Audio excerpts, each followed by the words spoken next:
with all of his visitors in tow is Rent-A-Crowd. Stephen Hubbard.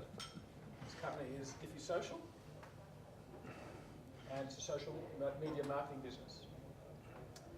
Stephen works from his home office in Footscray. The Dream Factory, actually. But anyway, yep. Oh, it's already here. There you go.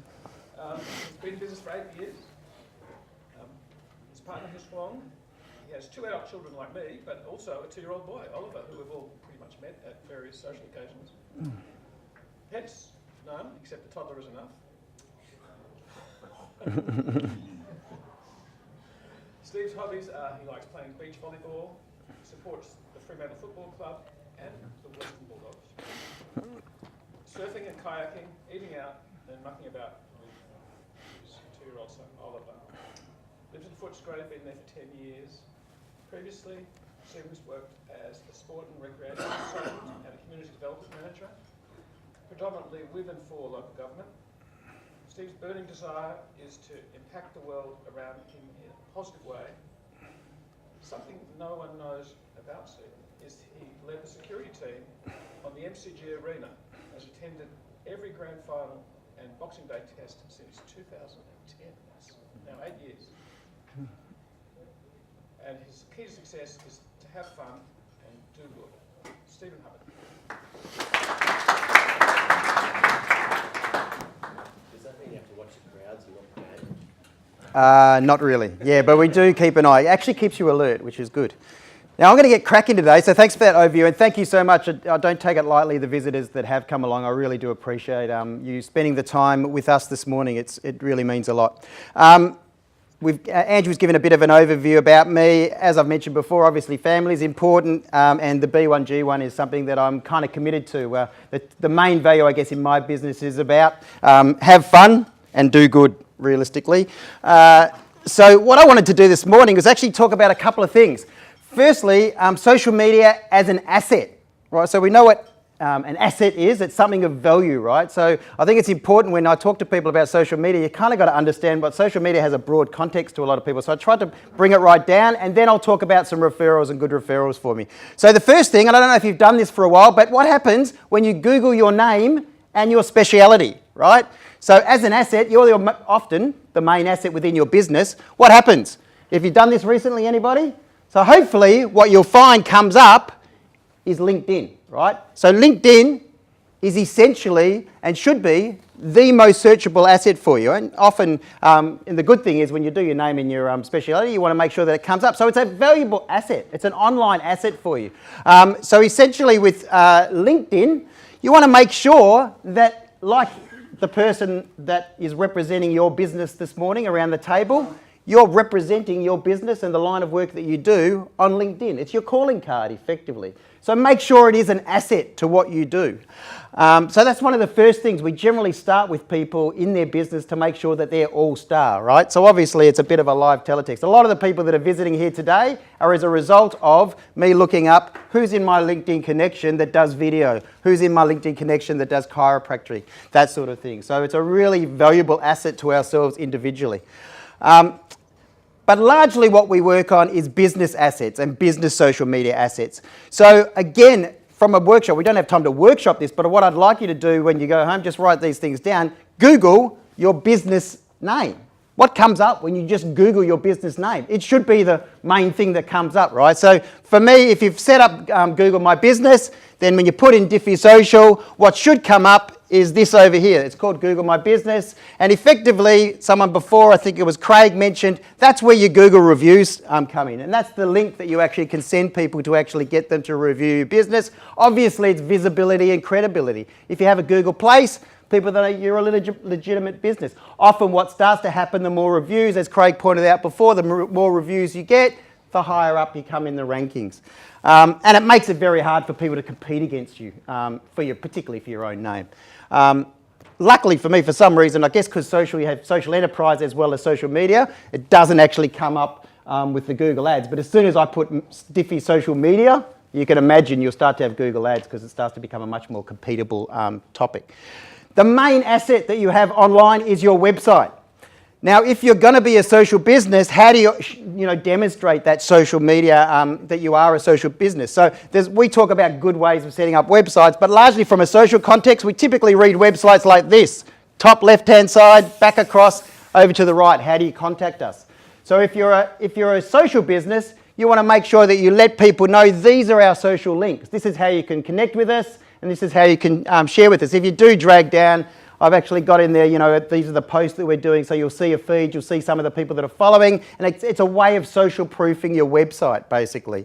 I back onto West Footscray, Berkeley Village, arguably the best Indian village going around as far as restaurants are concerned, and it's amazing how some of the restaurants will be packed, people lining up out the door. Other ones you walk past and there's not a table, there's maybe one or two tables. A little bit with social media as well. If you are a social media business, you want to show off that you've got, basically people that are following you, people that recognise you as a business. So just where we basically use or put our social media links. It's also where we get our content. A couple of people, including Lawrence, who was my guest, I don't know how I missed you, Mark, but effectively, this is where we get our content. So I don't create content. So it's really important that I know content providers, videographers, content people, copywriters, because they're the people that put it on the website. And I use a particular strategy to reposition it. So if they're not coming to the website, take the website to the people, which is on the social media channels. Key social media channel, we've mentioned LinkedIn, but as a LinkedIn company, and one of the things that Hugh said before was about design and brand. With our social media, well, the best thing that you want to be able to emphasise is your brand reflected across all your socials, making sure that the logo is consistent, the cover is consistent, so you're talking about the same business. But LinkedIn Company is a good way of demonstrating some strength in your business, and so people that work with you or have worked with you can then follow and see what you're doing as far as your business is concerned. Facebook, obviously, the kicker, 17 million Australians checking their feeds on most days, and all social medias work the same, right? It's all about getting into news feeds. It's not about creating great landing pages. It's about getting into people's news feeds. So as far as Facebook is concerned, again, cover consistency, branding consistency, and activity. Consistency with activities. Facebook advertising, whole new kettle of fish, but Facebook owns Instagram, which is your next one again. So basically making sure that you have your Instagram set. It's an asset for your business. I can't think, Martin maybe talked about retirement. What's your plan for your business? Understanding that if you're looking at exiting your businesses in 10 years' time, 15 years' time, your social media assets and your website assets are assets. They're sellable as your business, right? It's not just about having offline assets nowadays. So making sure that your Instagram is recognised as an asset. Making sure that you actually tell people how they can contact you as well, right? So often people will set up these assets, but it's a bit like, well, what's the next step? Twitter's fantastic in terms of it lets everything through the keeper from a newsfeed perspective, so it's good from a Google. It's a good way of placing your industry, and it's a good way of placing you geographically. So in other words, I'm based out of Melbourne, Footscray, you can place yourself there. Obviously, I'm interested in marketing, media, that side of things. So again, that's what you're generally talking about as far as Twitter is concerned. I've mentioned already you Google My Business, so setting that up, making sure people know where to find you, making sure people know how they can review you. And Google owns YouTube. One of the best things about YouTube as a video, whether you're promoting and using the video itself, is it's actually a fantastic landing page. You can actually put in all your socials on your YouTube channel as well. So they're your assets. 6 social media assets, right? So that's when people ask you they speak to you about social media, we've got a social media guy in the chapter, they're the 6 key assets that I talk to people about. We use a particular strategy that I've been doing since about 2012, and I've mentioned already, I'm not going to talk about it today, but we use the content that's on your website to get it out through your social media, to get them back to your phone, to your website, to where they can get more information from. As far as the types of businesses that we look to work with, typically they are non-employing through to small businesses. So it kind of makes me laugh when a lot of people stand up and say, oh, we work with small to medium businesses. Well, realistically, I think 87% of businesses are sole traders to micro businesses, right? Including probably a lot of people in this room. So we don't distinguish. We have an extra small product and a small business product, effectively dealing with people generally that 1 to 9. For me, often it's 40-somethings. I just happened to go back and study marketing. I wasn't, social media, a lot of my mates, it's a bit like, what the hell, you do social media? just so it happened that social media and digital was a big thing at the time. So a lot of 40-somethings, whether they were successful, wasn't as a result of social, right? So it's often around educating people that are successful in business, how they can remain successful in business using social media marketing type strategies. Obviously, if they're wanting to promote using other local marketing strategies, that's what works best with social media. So typically it's professional services, health and wellness, trades and real estate. And there's a bit of a snapshot of some of the businesses that we are working with. For me, the cream type businesses are public listed companies. If any of you have shares in companies, it's amazing how easy, if you're a shareholder, you can write to a CEO and sort of say, well, I'm not happy about this, that and the other. Have a look at whether they've got social media.